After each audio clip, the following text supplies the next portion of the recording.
Hello guys, what's up? Welcome back to the channel. I hope you guys are doing absolutely fine. तो Sunday afternoon को खबर आई कि एक Bollywood actor हैं जो फ़िलहाल और हमारे बीच में नहीं रहे. He is Sushant Singh Rajput. He was 34 years old when he killed himself in his own apartment in Bandra. उसके डिटेल्स में नहीं जाऊंगा क्योंकि इंडियन मीडिया ने ऑलरेडी इस मामले को बहुत एक्सप्लॉइट कर दिया है और इसके बारे में बहुत सारे वीडियोस यूट्यूब पे ऑलरेडी हैं और इस बारे में बात करके कोई फ़ायदा नहीं है. इस बारे में केसेस चल रहे हैं, कुछ लोगों पे इन्वेस्टिगेशंस बैठ रही हैं, वैसे कुछ फ़ायदा होते हुए लग नहीं रहा है मेरे को, लेकिन फिर भी let's keep our faith in the judiciary and let's see how events take a course.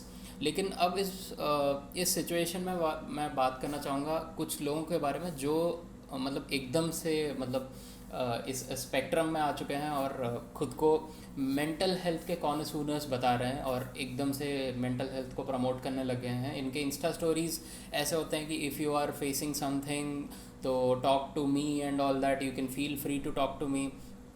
देखिए, बात यह है कि अगर किसी भी इंडिया में किसी भी एक इशू पे सेंसिटाइज होने के लिए लोगों को कुछ ना कुछ बड़े इवेंट की ज़रूरत पड़ती है. वुमेन सेफ्टी तभी आता है जैसे निर्भया जैसे या फिर हैदराबाद तेलंगाना जैसे कुछ इंसिडेंट्स होते हैं, तब वुमेन सेफ्टी सामने आती है. और मेंटल हेल्थ, डिप्रेशन, ये सब मैटर्स तभी सामने आते हैं, या नेपोटिज्म के बारे में तभी सामने आता है जब इस जैसे मैटर्स होते हैं जैसा हमने रिसेंट पास्ट में देखा है. लेकिन प्रॉब्लम यह है कि इन टॉपिक्स पे नॉर्मली कोई ज़्यादा बात नहीं करता. Depression is a very very very big problem in India क्योंकि mental health is basically a myth amongst people. Because everyone, if you are having some kind of problem regarding your mental health, आपको सही नहीं लग रहा है कुछ बहुत दिनों से और आप थोड़ा डाउन फील कर रहे हैं या लो फील कर रहे हैं, आप किसी से जाके बात करते हैं इस बारे में, तो वो लोग जनरली ये बोलते हैं कि यार ज़्यादा सोच मत, या फिर कुछ लोग ज़्यादा अगर आपको समझते हैं तो वो लोग कहते हैं कि ओवर थिंक मत कर एंड ऑल दैट. लेकिन या फिर कुछ लोग इस चीज़ को ब्रश असाइड कर देते हैं ये कह के कि यार तू पागल बन रहा है एंड ऑल दैट. इंडिया में मेंटल इलनेस को सिर्फ पागलपन से रिलेट किया जाता है. वहाँ पे प्रॉब्लम है कि ये एक स्टिग्मा क्रिएट हो गया है सोसाइटी में कि अगर आपको मेंटल इलनेस है तो आप पागल हैं. पागल भी अगर आप साइंटिफिक तरीके से देखें तो पागल होने के भी काफ़ी स्टेजेस होते हैं. Every mental illness can not be categorised under insanity, क्योंकि ऐसा है नहीं. You can have depression, you can have learning deficiencies, you can have processing deficiencies, जो कि बहुत सारे जो हमारे इन्वेंटर्स रह चुके हैं पास्ट में उनके साथ ऐसा था. देवर कुछ लोगों को लर्निंग डेफिशिएंसीज थी, कुछ लोगों को प्रोसेसिंग डेफिशिएंसीज थी. Autism is kind of a mental disease as well. It's related to the nervous system more or less, लेकिन it's kind of a mental disease. तो ये प्रॉब्लम्स हो रही हैं और स्पेशली ये लॉकडाउन का टाइम चल रहा है तो सब लोग अपने घरों पे हैं. मार्च 16 से, आज जून 18 हो रहा है, मार्च 16 से लोग अपने घरों में हैं. और हाँ, मोर और लेस लोग बाहर जा रहे हैं, लेकिन मैक्सिमम अमाउंट ऑफ टाइम आप लोग घर पे हैं क्योंकि शटडाउन्स हो रहे हैं, लॉकडाउन्स हो रहे हैं. और इसका मतलब ये है कि आपके उस चार दीवारी में आपका जो सोच है, आपका दिमाग और आप अकेले हो. इस इंसिडेंट के बाद एक कोट बड़ा फेमस हो रहा है कि the worst place you can be is your own brain. Your best friend and your worst enemy is your own brain. तो इसका सीन यह है कि इसका मीनिंग बहुत डीप जाता है कि अगर आपका दिमाग ऐसा बिना किसी काम के खुला छोड़ दिया जाए ना, तो उसके अंदर उतनी प्रोसेसिंग पावर है कि वो हाइपोथेटिकल सिचुएशंस इमेजिन कर सकता है. आप सोच रहे हो कि आप सपने देख रहे हो, मान लो, ठीक है, तो आप सपने में ये सोच रहे हो कि एकदम मैं घोड़े भगा रहा हूँ, घोड़े पे एकदम पहाड़ के ऊपर जा रहा हूँ. तो अगर आप उतना सोच सकते हो, if you can imagine a movie, it's almost like a movie. If you can imagine like a movie, then you can imagine bad things happening to you, right? अगर आपकी ज़िंदगी में कुछ सही नहीं चल रहा है, मान लीजिए आपके रिलेशनशिप में कुछ सही नहीं चल रहा है, मान लीजिए आपके बिजनेस में कुछ सही नहीं चल रहा है, तो आप इमेजिन करने लग जाते हो उसका वर्स्ट केस सिनेरियो कि अगर आप मान लो आपके बिजनेस में लॉसेस हो रहे हैं तो आप इमेजिन करते हो कि मेरे को बिजनेस बंद करना पड़ सकता है. तो that leads you to depression कि हर सिचुएशन में आप एक पर्टिकुलर स्टेट ऑफ माइंड में हो जो कि हर चीज़ का वर्स्ट केस सिनेरियो इमेजिन कर रहा है. आप उसका बेस्ट चीज़ देख नहीं पा रहे हो या कोई अच्छी चीज़ देख नहीं पा रहे हो उस सिचुएशन के बारे में. वही प्रॉब्लम होती है. जैसे कि लाइक इस चीज़ के बारे में ज़्यादा कोई बात नहीं करता। डिप्रेशन इज़ लाइक, डिप्रेशन किसी आदमी को आप देख लो, अगर वो डिप्रेशन में है तो आपको पता नहीं चलेगा कि वो डिप्रेशन में है, क्योंकि unless and until you see their prescription आपको ये मालूम नहीं पड़ेगा कि वो डिप्रेशन में है। या फिर अदरवाइज़ अगर वो मर ही गया कल तो वो अलग बात है कि मतलब आपको फिर मालूम पड़ेगा अरे अरे ये तो डिप्रेशन में था।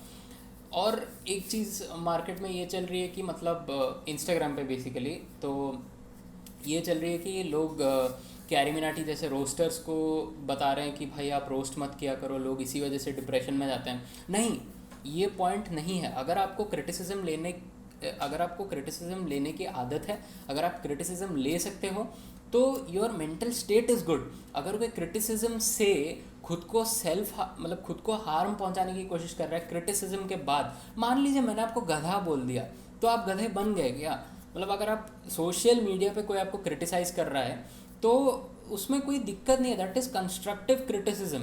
मतलब अगर आपका कोई मजाक उड़ा रहा है, जैसे कैरी ने अपनी डिलीटेड वीडियो के आखिर में एक पार्ट कहा था कि सोचो कि तुम पर भी वीडियो बने, चलना उसे कहते हैं कि मतलब इट इज़ अ को एग्जिस्टेंस। मतलब कोई आपका मजाक बना रहा है, आप भी उसको मजाक में लो, आप भी उसका मजाक बनाओ, उसमें कोई प्रॉब्लम नहीं है।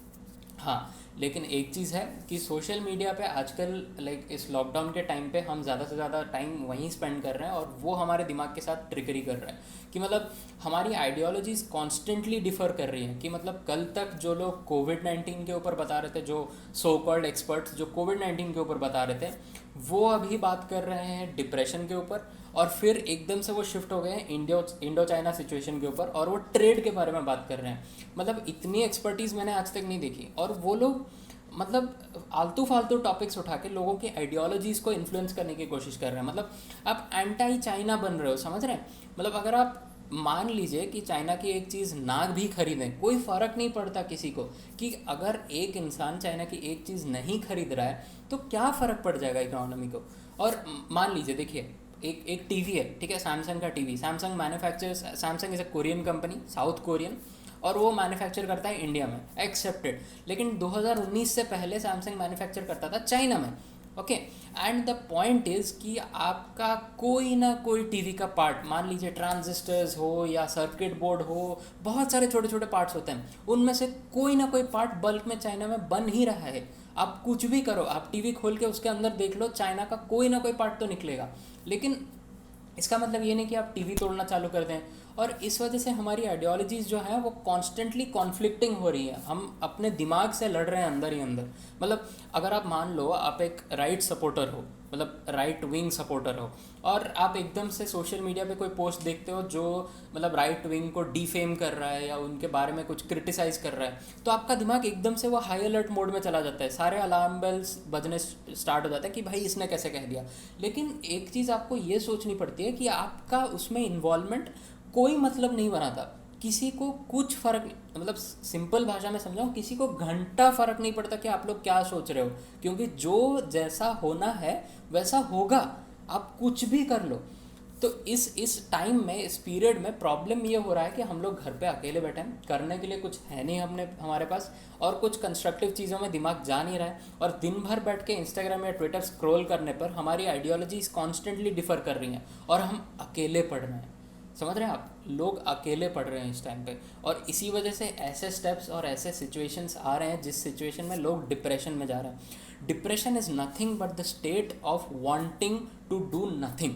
मतलब अगर आप बेड पे हो और आप एक डिप्रेशन से शिकार कोई इंसान हो, डिप्रेशन पेशेंट हो अगर मैं बोलूँ, तो आपको कुछ भी करने का मन नहीं करेगा। लाइक हम लोग नॉर्मल लोग कैसे होते हैं कि मतलब अगर आपको काम करने का मन नहीं कर रहा है तो आपको कुछ तो करने का मन कर रहा है। मतलब अगर आप एंजॉय करना चाहें, आप बाहर जाना चाहें, कुछ तो करने का मन कर रहा है ना। लेकिन उन लोग को कुछ करने का मन नहीं करता और वो कभी बात भी नहीं कर पाते इस बारे में। तो there is no use of putting up statuses on Instagram saying that if you have any problem please talk to me. ये नहीं होगा। अगर आपको सही में लगता है कि अगर आप उस बारे में कुछ कर सकते हैं और अगर आपको लग रहा है कि कोई इंसान इस चीज़ से सफ़र कर रहा है तो उसका कॉज जानने की कोशिश कीजिए कि ये हो क्यों रहा है। और अगर आपको कॉज मालूम नहीं पड़ रहा है, मतलब like you can not just get your head into it और आपको डालना ही नहीं है सर उसमें, आपको उसमें पढ़ना ही नहीं है, तो ये स्टेटस मत डालो। Because it's just very ridiculous that you are asking someone to talk to you when they can't actually talk to you. हाँ तो गाइस वो पार्ट शूट करने के बाद एक्चुअली मेरे कैमरा की बैटरी एकदम डेड हो गई। तो मैं बस यही कहना चाहता हूँ कि सोशल मीडिया पे ये सारे पोस्ट्स डाल के कुछ फायदा नहीं होने वाला। तो अपना दिमाग का इस्तेमाल करें और इस चीज से मतलब सबको मिलके उभर के आना है भाई। मतलब लॉकडाउन के बाद सबको बाहर चलना है, सबको काम ही करना है, तो फिर क्यों बेकार में इन सब मतलब झंझटों में पड़ना है। तो guys thank you very much for watching this video. अगर कोई सजेशंस या कोई कमेंट्स हैं, कुछ भी बताना चाहते हो वीडियो के बारे में, तो कमेंट सेक्शन में डाल देना। मैं पढ़ लिया करता हूँ कभी कभी और अच्छा लगता है। अगर कोई गाली वाली देनी है तो वहीं दे दो भाई, कुछ फर्क नहीं पड़ता मेरे को। तो इसी के साथ इस वीडियो को खत्म करते हैं। Thank you very much for watching this video. Bye bye.